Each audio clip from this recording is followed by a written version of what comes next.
What if I told you the most recognized word on earth isn't hello, it's Coca-Cola? From the busiest streets of New York to the smallest villages in Asia, a single red label has become a universal symbol. But how did a simple drink turn into a global empire worth billions? This isn't just the story of a beverage. It's the story of ambition, branding genius, risky decisions, and one of the most powerful business transformations in history. Let's rewind the clock. A drink born from experiment in 1886 in the city of Atlanta. A pharmacist named Dr. John Stiff Pemberton was searching for something new. Like many inventors of his time, he was experimenting with tonics, medicinal drinks that promised relief from headaches, fatigue, and nervousness. One afternoon, he mixed a caramel-colored syrup with carbonated water. The result? A refreshing, slightly sweet, fizzy drink unlike anything else available at the time. That mixture became the Coca-Cola Company's first product. At first, it wasn't sold in bottles. It was served at soda fountains for 5 cents a glass. There were no massive advertisements, no global campaigns, just word of mouth and curiosity.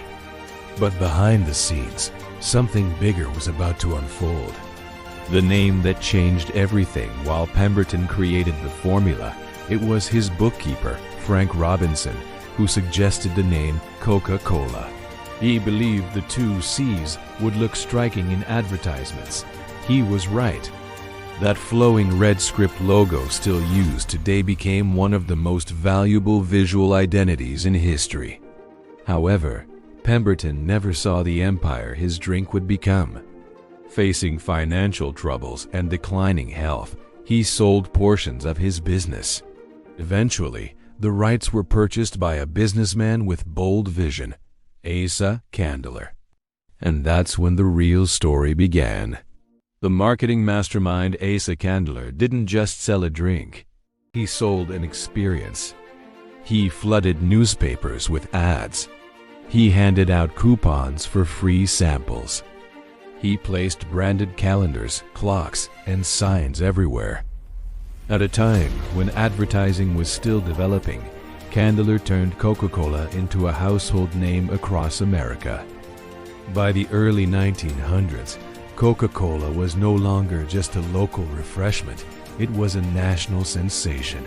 But there was a challenge: limitations. Many competitors tried to copy the drink's flavor and branding.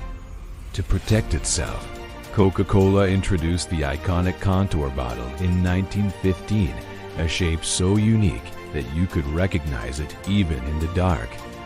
That bottle became more than packaging. It became identity. From America to the World War II marked a turning point. Coca-Cola made a bold promise. Every American soldier, wherever stationed, would get a Coke for 5 cents.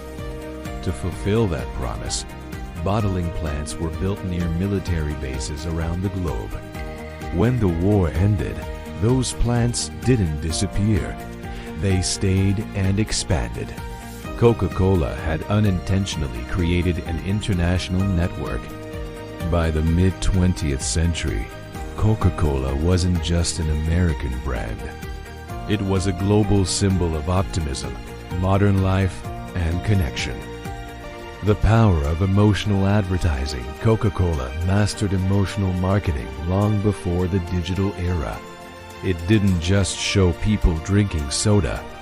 It showed families celebrating, friends laughing, moments of joy.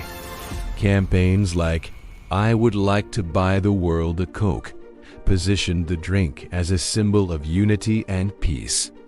Even Santa Claus, as we commonly imagine him today, red suit, cheerful smile, was popularized through Coca-Cola's holiday advertising.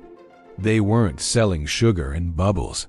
They were selling happiness. The risk that shook the company, but even giants stumble. In 1985, Coca-Cola made a controversial decision. After taste tests suggested consumers preferred a sweeter formula, the company replaced its original recipe with new Coke. The reaction was immediate and fierce. Consumers protested. Letters flooded headquarters.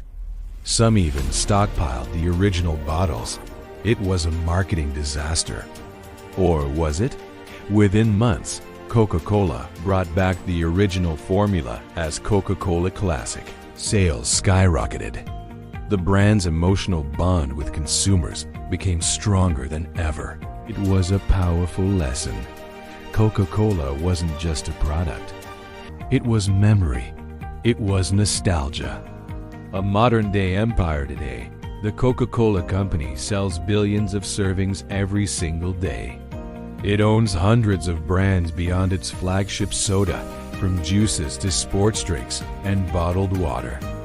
Its red logo is recognized in almost every country on Earth. In the 1970s, a rival gained ground.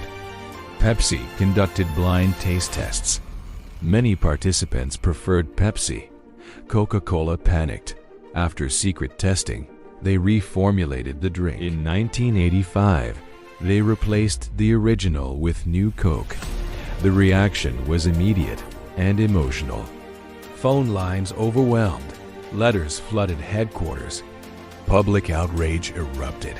People felt betrayed. Not because of flavor, but because something familiar had been altered. Sales surged. Here's the irony. In blind tests, many still preferred the new version.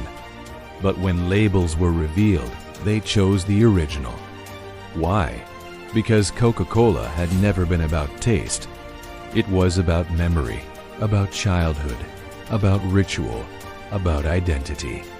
The final truth today: billions of servings are consumed every single day.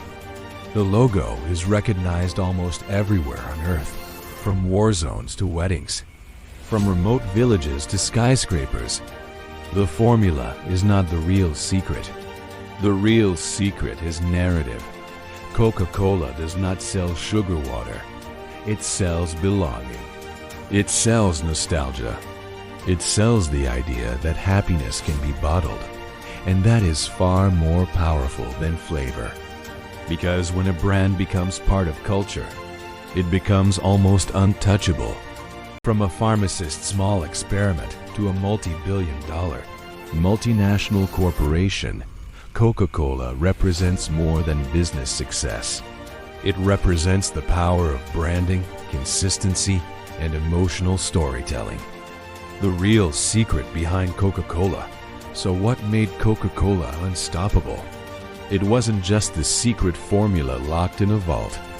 It was vision, marketing genius, adaptation, and the ability to make people feel something. Because in the end, people don't just buy products, they buy stories. And Coca-Cola built one of the greatest stories ever told. If you enjoyed uncovering the real history behind one of the world's biggest brands, make sure to subscribe and stay with us, because the next global empire story might surprise you even more.